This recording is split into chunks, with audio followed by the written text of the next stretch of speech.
Olá, meus irmãos, meu bom dia a todos vocês. Que a graça e o amor de Deus esteja com você nesta manhã. Que realmente você possa ter um dia muito abençoado, principalmente agora que nós estamos começando esse dia. Hoje é sexta-feira e nós estamos começando esse dia, graças a Deus, na paz e no amor de Cristo Jesus. Tá? A importância de estudar a palavra de Deus, começar o dia ouvindo a voz de Deus. Quero dizer para você que isso é muito saudável para a sua vida espiritual. Tá? Deus fica feliz, os anjos também ficam contentes. Tá? E você pode ter certeza que o seu dia será muito abençoado. Muito bem, eu quero orar com você neste momento e nós vamos terminar a nossa lição desta semana, que foi uma lição muito abençoada.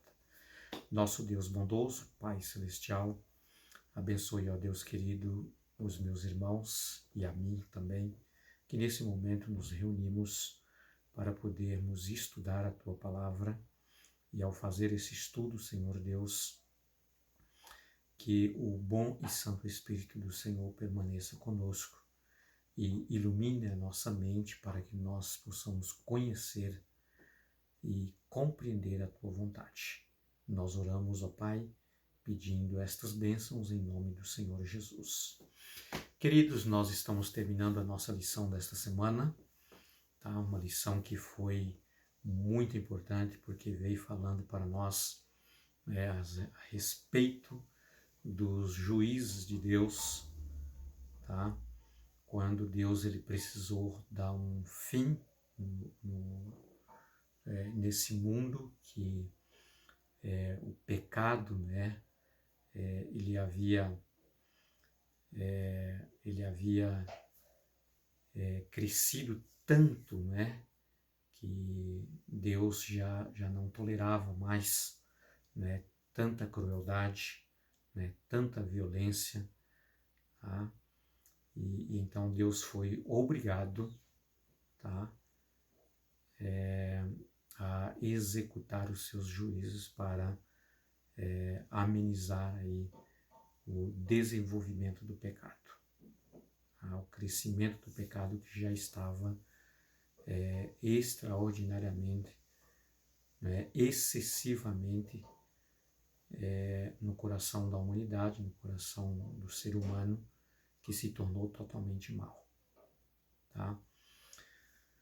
Queridos, a nossa lição de hoje, o estudo adicional, nós estamos concluindo esta nossa lição e aqui nós temos alguns pontos bastante importantes para a nossa reflexão, tá? E você pode ter certeza que essa reflexão da palavra de Deus, ela vai trazer para nós mais esperança, mais confiança, mais certeza de que realmente Deus, em Cristo Jesus, ele tem a minha vida e a sua vida sob o seu controle. Tá? O temor de Deus foi banido do coração das pessoas.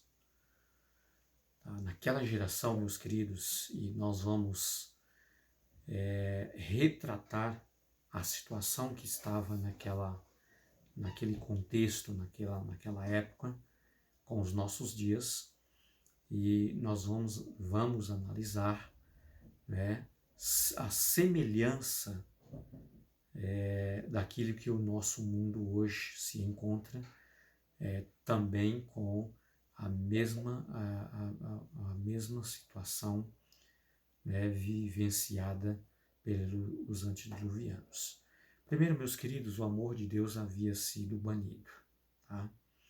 Ou seja, eles desprezavam o amor de Deus, a lei de Deus, os conselhos de Deus, a palavra de Deus, tá? E também aqueles que professavam seguir e crer em Cristo Jesus, crer em Deus, tá? grande mundanismo daquela geração é igual à da geração que nós vivemos. Tá? Tanto é que eu quero ler com vocês o livro de Mateus, no capítulo 24, tá? E o verso 38, o próprio Jesus disse assim depois do Sermão da Montanha, depois do grande sermão, né? Jesus falando dos últimos dias, dos acontecimentos, né? Dos eventos que viria a acontecer, né? Tanto no mundo político como também religioso e também na atmosfera, demonstrando tudo isso como sinais da prévia da volta de Jesus. Tá? Aí Jesus mencionou aqui no verso 38 do capítulo 24, dizendo assim: porque nos dias anteriores ao dilúvio, todos comiam, bebiam, casavam, davam-se em casamento, até o dia em que Noé entrou na arca. E não se deram conta, até que veio o dilúvio e levou a todos. Assim também será a vinda do Filho do Homem. Tá? Queridos, essas palavras pronunciadas por Jesus, dando assim referência, tá, à igualdade do mundo antediluviano com o mundo que nós vivemos e que receberá Cristo Jesus na sua segunda vinda. Queridos, Jesus disse assim, olha, eles viviam uma vida, uma vida de libertinagem, tá? Não era uma vida de liberdade, mas uma vida de libertinagem. Tá? O que é uma vida de libertinagem? É um total vivência no mundanismo. Tá? Quando a Bíblia refere mundanismo, ela está falando verdadeiramente as pessoas viver em conformidade com a vontade de Satanás e os seus anjos, de acordo com o mundo no pecado, sem nenhum respeito, né, sem moralidade, tá?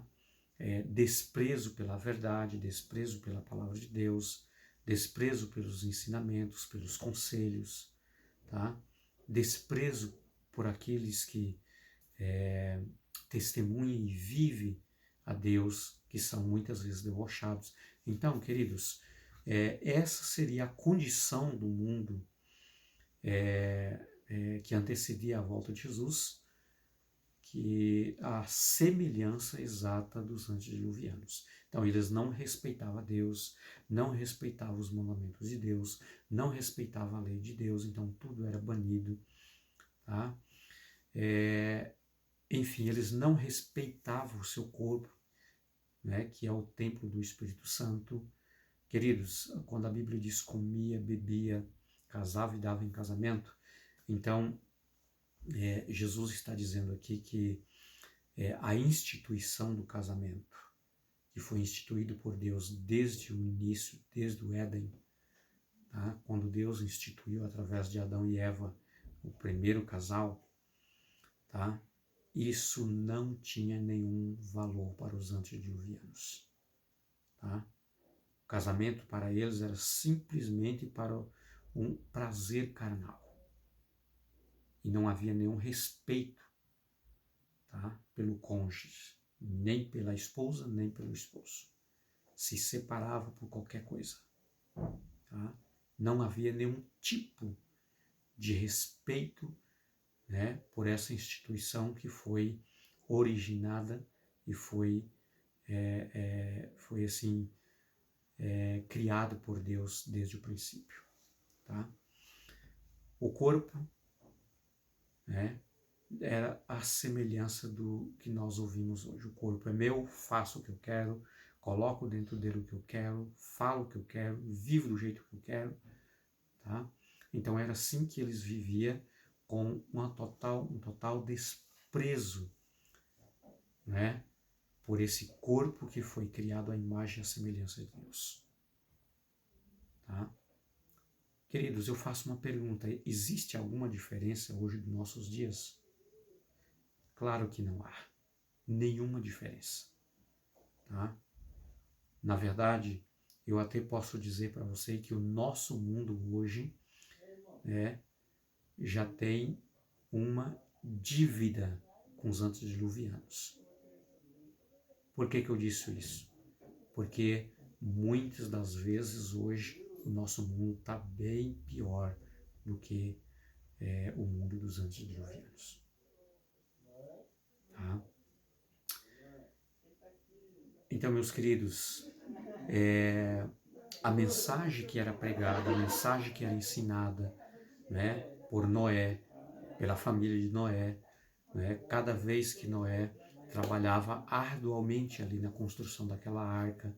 Então, meus queridos, tudo isso era desprezado, Noé era debochado, tá? Noé era considerado como um velho, né, que estava sem juízo, um velho doido, um velho que na verdade era um fanático, tá? Então, disse Jesus no verso 39 de Mateus capítulo 24 que eles não deram conta até que Noé entrou na arca e veio o dilúvio e levou a todos. Tá? E não é diferente hoje. Você fala que Jesus vai voltar, você fala que o mundo está chegando ao seu fim, né? Que isso aqui vai terminar, que isso aqui vai acabar. Né? Jesus vai voltar, ele vai recriar um novo céu e uma nova terra. Queridos, tá? Você muitas vezes, né, é debochado por crer, por ter uma crença diferente, né, totalmente daquilo que o mundo hoje vive e se crê. Tá? Hoje é tudo relativo, na verdade. Né? Hoje praticamente não existe mais imoralidade, não existe mais erros, não existe mais pecado. Tá? Então, para mim, aquilo que é erro, aquilo que é pecado, aquilo que é imoral, para o mundanismo, para a impiedade, para aqueles que vivem na impiedade, né? Não é. É tudo normal. Tá? Todo mundo faz a mesma coisa. Tá? Todo mundo faz a mesma coisa. Então, meus queridos, tudo é relativo. Mas eu quero dizer para você uma coisa. Fique bem atente com isso. A palavra de Deus não é relativa. A palavra de Deus diz a Santa Escritura que ela é para sempre. É a palavra de Deus e não muda. Tá? Porque o nosso Deus não muda e nem tem sombra de variação. Você pode ter certeza disso. Tá? Assim diz o Senhor, não é relativo, meus queridos, é para sempre. Vale para mim, vale para você, valeu para a geração passada, vale para a minha geração e valerá para a geração vindoura. É eterna. É tão eterna como Deus é eterno. É a sua palavra. Não muda. Tá? E ela se renova a cada dia que você estuda a palavra de Deus, que você abre a Bíblia Sagrada, o Espírito de Deus fala com você através da mensagem. Você pode ter certeza disso. Queridos, algo semelhante existe hoje. Aquilo que em si mesmo é lícito é levado ao excesso, né? Como hoje nós vemos fraudes, subornos, roubo, né? Tudo fica impune, tá? Como nós conhecemos hoje. Queridos, não era diferente com os antediluvianos, tá? A falta de amor para com o seu semelhante, a violência, né? Tanto para com o ser humano como também para com a natureza, tá? Ninguém cuidava daquilo que Deus havia criado. Então, meus queridos, tudo que o homem tinha no coração era de mal e ele queria era destruir, era matar, era acabar. O homem era totalmente violento, dominado pelos poderes das trevas. O que não é diferente hoje nos nossos dias. Mas o conselho de Deus para nós, meus queridos, é que nós precisamos vigiar. Jesus disse, assim como foi nos dias anteriores ao dilúvio, também será na vinda do Filho do Homem. Que eu e você, meus queridos, não sejamos um antediluviano, tá? Mas que Jesus, que o Espírito Santo, ele possa nos iluminar cada dia. Que a palavra de Deus seja verídica para você. Que você realmente crê na palavra de Deus. E que você vive a palavra de Deus. Que você vigie cada dia. Que você esteja esperando Jesus voltar. Que você esteja, meus queridos, preparados, aguardando a segunda vinda do Senhor Jesus. Que não seja você pego de surpresa. Assim como os antediluvianos. Esperou que a porta fechasse. E quando eles menos perceberam, já era tarde demais. Que Deus te abençoe. Que realmente o Espírito de Deus esteja com você cada dia, te convencendo do pecado, da justiça e do juiz. Que você fique inteirado, meus queridos, certo, tá? De que Jesus ele vai voltar em breve. Não deixe essa porta fechar e você ficar para o lado de fora. Mas você precisa estar com Cristo Jesus. Fique com Deus, tenha um ótimo dia e já quero te desejar um feliz e abençoado santo sábado do Senhor. Amém? Amém. Até amanhã.